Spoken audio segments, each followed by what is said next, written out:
Welcome to Expand Your Fempire with Caterina Rando, the podcast for women in business on a mission, sharing ideas to support you to grow, lead, and thrive. Now, here's your host, Caterina Rando. Welcome back to another episode of the Expand Your Fempire podcast. I'm your host, Caterina Rando, and I am blessing to be with you today because we have one of my favorite people as our guest today, Michelle Teague. Michelle is super smart. She is an expert at a lot of different things. One of the things she does is she helps companies have more effective teams. She helps business owners master their leadership. She supports organizations with infusing the values of the business throughout the organization, and much more. She is also positive, uplifting, and I am blessing that she is also part of our thriving women in business community. Michelle, so happy to have you with us today. Thank you so much, Caterina. I am thrilled. I am blessing to be here, and I am just thankful to be a part of this community. It is awesome. Thank you. Well, you've probably heard me say, Michelle, one of the things I'm always looking for is not only women to give value to, I'm looking for women that are going to bring value. And you definitely do that. You uplift everyone that you come in contact with. Now, you are in business with your husband. Yes. You have been in business for quite a bit. You weren't always in business. How did you get from amazing young gal to entrepreneur? I was a corporate trainer for many, many years. And what I would see is the same thing happen over and over again. I would see people get promoted into leadership roles, and then within 6 months, either they were gone or people were whispering, did we make the right choice? Is this the right person? And it's because they were failing. And it wasn't because they intentionally wanted to fail as a leader. It was because they didn't have the skills they needed to be a good leader. And that's what I decided to focus on. I wanted to help these people who were new to their leadership role to develop their leadership skills, to develop their communication skills, and to get their team all on the same page, going in the same direction. I love that. And, I recently had a client experience where I went to a store and I had such a bad experience. And I thought, this is really a lack of training. It wasn't so much that there was malice on the part of the salesperson. It was more like nobody trained her how to do client care. Would you agree that leadership failure is mostly the result of training or something else? Mostly, yes. And that's because people don't know what they don't know. The organization itself needs to step in and say, hey, we have faith in you. We know that you have the potential to be a great leader. So we're going to provide you with the training that you need so that you can get those skills, because they don't come naturally to everybody. Great leaders are not born. Great leaders are made, and they need the skills training just like they need to be trained on other aspects. Companies have no problem investing in training when it comes to systems. They have no problem investing when it comes to, learning different programs. But for some reason, it's taken them a while to figure out that you need to train leaders on leadership skills. And that's one of the reasons why I started my company to begin with. Michelle, most of our listeners have their own business. Mm-hmm. How can we take some time right now to train women with their own business to be better leaders? First and foremost, one of the things that all leaders need to figure out is, what values do they have and what do they believe in? And the reason why I say that you need to start with that is because once you have a good foundation of what your values are and what really matters to you, the rest of it's easy. The reality is the rest of it will come very easy for people. And if some of the values that they have revolve around how they want to treat other people, how they want to treat their team, that's going to be important for them to share with the organization and with their team. The other thing is by incorporating values into not only what they do on a daily basis, but into training with their team, they're now going to be incorporating those values throughout the organization. So training can be as simple as asking people, where do you need the most help? It can also be as simple as asking the customers, as you experienced, where do you think we need the most help? As a customer, what do you think needs to be done here within our organization? Listen. I mean, the reality is people need to listen a whole lot more than they need to talk. And once they start listening, that's when the magic can happen. You know, Michelle, recently I sent out a survey to the women who I serve to ask them for their feedback. And I want to tell you the truth. I'm going to come clean here. I almost never have sent out surveys in all my years of business because I was afraid of the feedback. I was, or maybe I still am, so sensitive because, especially as a speaker, you know this, like people would evaluate your speech and 99% of it is outstanding, excellent. And there's one or two comments. I actually could tell you every negative comment I've gotten for the last 25 years because those are the ones that really stick out. I'm saying this to you because I'm thinking perhaps other business owners, speaking particularly about women, have been afraid of that feedback. And I decided, you know what, I'm more certain and solid in my belief that I bring massive value. And with the feedback, we can continue to upgrade. So what are your thoughts for business owners that may feel the way I used to feel? I think it's very interesting. One of the points you made, Caterina, is you could tell everybody the negative comments. And that's because from a very early age, we are trained to pick out what's wrong. I want you to think about little children. They will notice some of the greatest and most wonderful things, but once they get to be about 5, 6, 7 years old, and they're in school, the very first thing that they're taught is, no, you didn't spell that correctly. You're coloring outside of the lines. You didn't add or subtract these numbers right. You didn't write it the correct way. And they're being told, no, no, no, no, all the time, what they're being done wrong, as opposed to, you did a beautiful job on that picture. Oh my gosh, you are the best speller. You are the greatest writer. I am so proud of what you are accomplishing. And so they're being taught to look for what they're doing wrong. And that's what happens to us as we become adults, is we're constantly looking for what we're not doing right. And when we're getting feedback, we forget all the good feedback that we have here. All we hear is what you did wrong. And as adults, we need to make a conscious choice to listen, because some of that feedback we need to use. Some of that feedback we need to incorporate, because we do need to make improvements here and there. Everybody can improve. It's just how people are saying it, for one.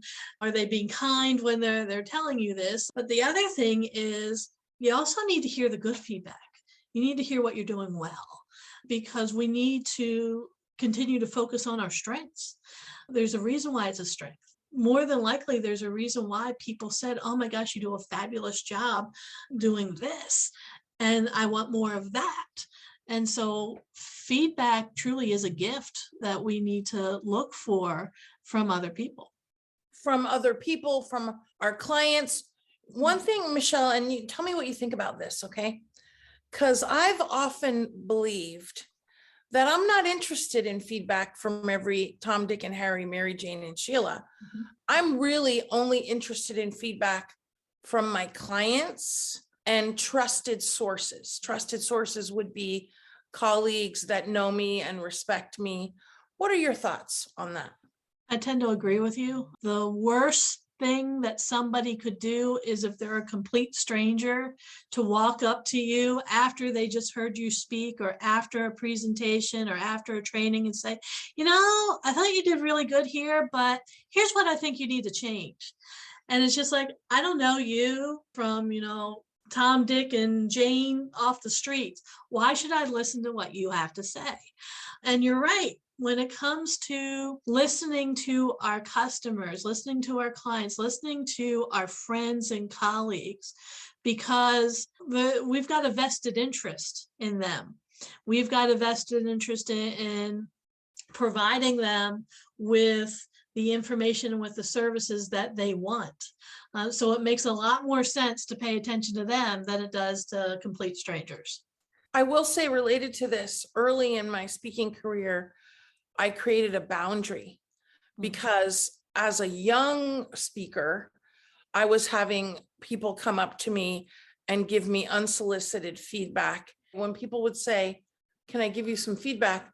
or something like that, I started to say, "Only if you want to tell me how awesome it was."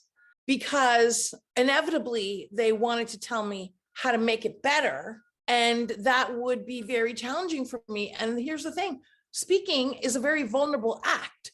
We don't usually acknowledge it as a vulnerable act. And of course, the more we do it and the longer we do it, I think we manage that more easily. But especially in those early years, I'm very glad that I created that boundary. What are your thoughts? I agree. Most people out there are afraid to get up and speak in front of a group. Public speaking is one of the greatest fears people have.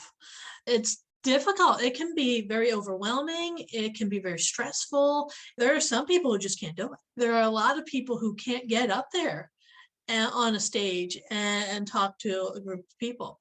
So when somebody has the bravery, when they have the guts, when they have the courage to do that, they need to be applauded. They need to be acknowledged for doing what just about everybody else in the room won't do. Yes, we need to go and we need to tell them what a fabulous job they did. If the speaker asks for feedback, that's when you politely give it to them. If they look at you and say, "Oh, I'm glad that you enjoyed it. What did you really think about it?" That's when you share the well-placed comments and the well-thought-out comments of, "Well, I really enjoyed this. Maybe you make a change here. Overall, I thought you did a great job." Unsolicited feedback, I take with a grain of salt because it's exactly that, unsolicited. Well, Michelle, I know you would always be very kind. And sometimes people's feedback is anonymous and they're not always kind. What I want to say, though, too, is that I'm not interested in everybody's feedback. I'm interested in whether or not they want to be a client. So this is why I'm anti-evaluation. I'm like, you know what? Your evaluation is, did anybody decide if they want to work with you? If not, something's wrong. And of course, you can have your friends, your colleagues, trusted sources in the room. Michelle, you are a phenomenal speaker. I've heard you speak. You always do a great job. Let me ask you this question. Let's sidebar. You are in business with your husband. And tell me, what's one thing that's awesome about that? And what's one thing that's challenging about that? I want to go back to the values part here, because one of the reasons why I'm in business with my husband is because one of my values is family. I value spending time with my family. And there is no greater way to spend time with your family than to actually go into business with your family. The interesting thing is he and I are very different when it comes to what we do. I am one of these people who is very driven, very goal-oriented. I tend to just go until things are finished. He's a bit more laid back. He has a very hard time staying focused, very good conversationalist. He can walk into a room and just start up a conversation with anyone and everyone and just have a great time and have a lot of fun. He is a funny kind of guy and he will just have a wonderful time. Whereas I'm always like, no, come on, we got stuff to do. And so the two of us make a very good team because he ends up coming up with some brilliant ideas. And then he will turn to me and say, okay, go do this, because I'm the detail person. I can come up with the details. I can come up with the plan to execute and get it done. And so when it comes to running a business together, that's generally what happens is we will brainstorm and he will come up with some really great ideas. And then it's up to me to go out there and execute them. And so that's how we have split up a lot of what goes on. He does a lot of the sales part. He does a lot of the big thinking and the visionary part, whereas I do a lot of the more detail oriented part. I do all the invoicing, because if it were up to him, he'd forget about it half the time. So I make sure a lot of the behind the scenes stuff takes place so that our business can continue to run and keep going. I love that. I love that you complement each other so well. Michelle, what advice would you have for a woman listening who may be thinking about bringing her spouse into her business? You need to be a brave person to do this. You need to make sure that you're actually friends. And the reason why I say that is because some people, when they're married to somebody, they marry the love of their life, which is exactly what you're supposed to do. You marry the person that you can't live without. You don't marry the person that you can live with. You marry the person you can't live without. Having said that, though, it doesn't mean that they're necessarily your best friend. That doesn't necessarily mean that you get along well enough to where you're going to be able to go into a business partnership and be able to keep your married life out of it. And that can be difficult for some people, because at the end of the day, you're married to this person. At the end of the day, you're having dinner together, you're going to sleep together. I mean, this is somebody who you're going to spend the rest of your life with. And you want to make sure that you're on the same page going into any business, because if you're not, if there's any type of friction going on there, it's going to ruin your marriage. And it's not worth it for that. You need to make sure that you can get along with this person working together as partners, not just together as a married couple. Great advice, Michelle. Now, Michelle, you're like me. We've been around the block a few times. Yeah. Let me ask you this, at least a few times. Let me ask you this. What advice now, today, as a thriving woman in business, would you give your younger self starting off in your own business? I think part of it would be to listen to that voice inside. And the reason why I say that is because I think too many younger people listen to what's going on outside of them, and they don't necessarily choose the right people to listen to. Your intuition, that voice inside of you that's telling you this is the direction that you need to go in, is telling you that for a reason. If you listen to what that voice is saying, 9 times out of 10, you're going to be successful. Because it knows what you really need to do. It knows what you're capable of. And when you listen to yourself and you believe in yourself and you believe, yeah, I can really do this, in leaps and bounds, you'll be more successful than if you're listening to the people outside of you, because they don't know you like you do. They don't have an understanding of what you're truly capable of, whereas you do. I would definitely say you need to listen to yourself. You need to listen to what it is that you truly want in life and what direction do you want to go in, and then go. Go. Love it. Michelle, one of the things that I've noticed in observing you since we've known each other is that fun is one of your values that is definitely reflected in your business. Will you share a little bit about how you showcase fun in your business? Sure. One of the things that I help organizations, I help people with, I help teams with, is team building itself. I want to make sure everybody's on the same page, going in the same direction, but nobody says that it has to be boring when you do that. Team building and teamwork can be a lot of fun.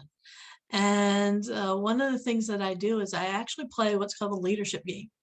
It's a game and it's fun and it gets people talking and it gets people sharing ideas and laughing and having a good time. And I think That's what's missing today in a lot of organizations. The past couple of years when you had COVID happen, that put a damper on a lot of what was going on, a lot of the fun activities that organizations and teams could have. And as a result, organizations didn't incorporate fun activities. Post pandemic, that's one of the things that organizations and teams need to get back to, is what can we do to incorporate more fun? What can we do to make it so that this isn't drudgery? I realize it's work that you're accomplishing, but that doesn't mean that it has to be boring. It doesn't mean that you have to hate it. You should love what you do. You should have passion with what you do, and make it fun. Make it something enjoyable that people want to go and do what it is that they're doing. That's the way it should be. So incorporating fun makes a lot of sense. I totally agree. One of the things we do at our team meetings is we always start with a win. And that way everybody gets to showcase something they're excited that they have accomplished. And that's one thing we do that's fun. I just sent out boxes. They don't even know this yet because they haven't arrived yet, but I sent out boxes to my team. It's like a summer box with summer stuff.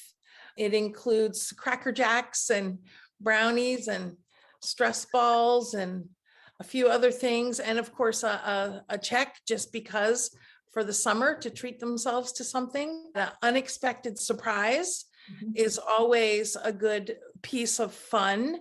And, it's interesting because I used to describe the values of my business, and I would say things like love and kindness and generosity and integrity and massive value. And I wouldn't say fun. But then when other people started to describe me and my business, they would use the word fun. The reason I shine the spotlight on that, Michelle, is sometimes we're so much something that we don't even see it, because it's just part of who we are. And that's why I think it's good to ask your clients, how would you describe my business? How would you describe us? And to see what they have to say. Anybody whose tag phrases is bing, bing, bing, it's going to be fun. So it makes perfect sense. And actually, you bring up something that I think is very true, where you need to ask your customers, you need to ask your friends, how would you describe me? How would you describe my company? If you were doing, that elevator pitch, if you were doing that 30-second commercial, how would you describe it? Hearing about your business and hearing about it from your customers and from your friends can shine a very different spotlight on it for you, because that's how you're really coming across. Jeff Henderson wrote this book called 4, and he tells you, you need to be for your customer, you need to be for your team, you need to be for yourself, you need to be for your community. And in it, he asks 2 important questions. And the first one is, what do you want to be known for? What do you as an organization want to be known for? What do you as a business person want to be known for? And the second question he asks is, what are you actually known for? And only your customers are going to be able to answer that. And the difference between that is what you need to bridge that gap. Because once you are actually known for what you want to be known for, that's when business is easy. Everybody knows what it is that you do. They can easily identify it. It's when there's a gap in between what you want to be known for and what you actually do that you got to kind of bridge that gap and help your customers along. And the way you're going to find that out is, like you said, ask people, how do you see me? What do you think I do? How would you describe me? Love it. So important. Michelle, we could talk all day. We got a lifetime supply of hot topics to talk about. We're going to have to wrap it up for today. How can people get in touch with you and anything about your business that you want to share with them? The easiest way to get in contact with me is go to my website, ateagueofyourown.com. And from there, you can send me a message. You can give me a call. You can find me on Facebook. You can find me on LinkedIn. Got the page there, A Teague of Your Own. Real simple to reach out to me. I am more than happy to help business leaders. I'm more than happy to help the women out there who need a little bit of help in developing their leadership skills, who need help with their communication skills in regard to either their team or even with their customers or with their friends and family members. I mean, communication skills are something everybody can use.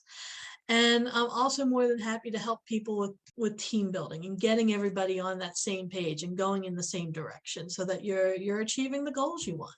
Sounds great. Michelle, I also know that you often have workshops that you do that people can join you for, and also join us on Facebook in our group.